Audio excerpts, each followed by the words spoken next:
नहीं जिताते, अब आपको जिताएंगे। हम कहते हैं आप मुख्यमंत्री बनो, ये हमारा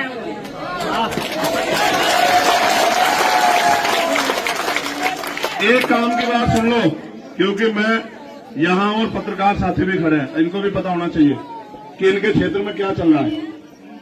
आज हमारे कई सारे प्रोग्राम थे, गौर से सुन लेना, एक बार आपस में बात मत करो। बहुत सारे प्रोग्राम कैंसिल हुए, क्यों? क्योंकि सुरक्षा एजेंसी के लोग सुबह हमारे पास आ गए थे।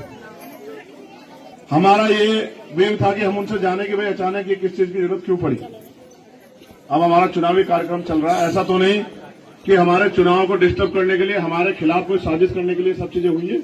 तो वो सुबह आए, उन्होंने हमें सारे कागज दिखाए कि आपकी जान को खतरा है, कभी भी आप पे हमला हो सकता है। हम पे इंटेलिजेंस की रिपोर्ट है, आपको आपकी हत्या की साजिश हो रही है। 6 महीने पहले आप पे गोली चली थी। जिन लोगों ने 6 महीने पहले गोली चलाई थी वो नहीं चाहते आप चुनाव जीत के आगे बढ़ो, इसलिए उन्होंने अपनी तैयारी कर ली है।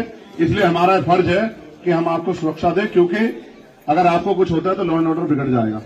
ठीक है, तो उनके साथ मेरा समय लग गया। मैं आपसे पूछ रहा हूं, नईम भाई और तमाम साथी बैठे, वो मुझे क्यों मारना चाहते हैं? नईम भाई, मैंने किसी का क्या बिगाड़ा है? मैंने किसी का क्या बुरा किया है? मेरे पास 39-40 मुकदमे हैं, आपने पढ़ा होगा एफिडेविट में, एक भी मेरा नहीं है। सारे गरीबों की लड़ाई लड़ते हैं, सारे उनकी आवाज उठाते हैं, सारे उनको न्याय दिलाते हैं। तो मैंने किसी का क्या बिगाड़ा? क्यों मारना चाहते हैं मुझे? मेरे मरने से किसको फायदा और किसको नुकसान है, आप सब जानते हो। मैं मौत से नहीं डरता मेरे भाइयों, मौत तो एक दिन आएगी, आप इस बात को याद रखना। मैं मौत से नहीं डरता,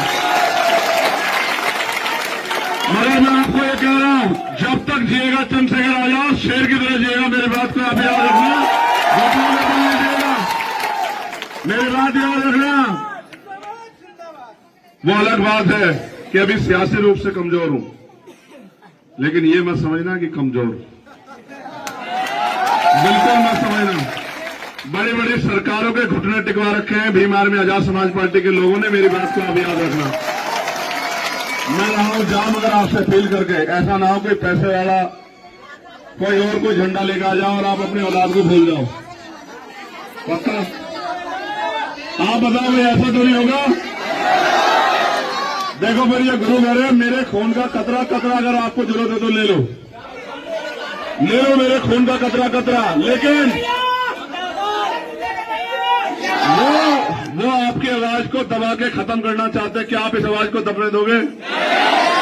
सोच लो, ऐसा होगा आपकी बस्ती में आके कहेंगे जिन मुस्लिम के भरोसे थे, जिन पिछड़ों के भरोसे थे, जिन किसानों के भरोसे थे, वो तो दूसरी पार्टी को वोट दे रहे हैं। सियासी लोग, याद रखना, आगे इस बस्ती में कहेंगे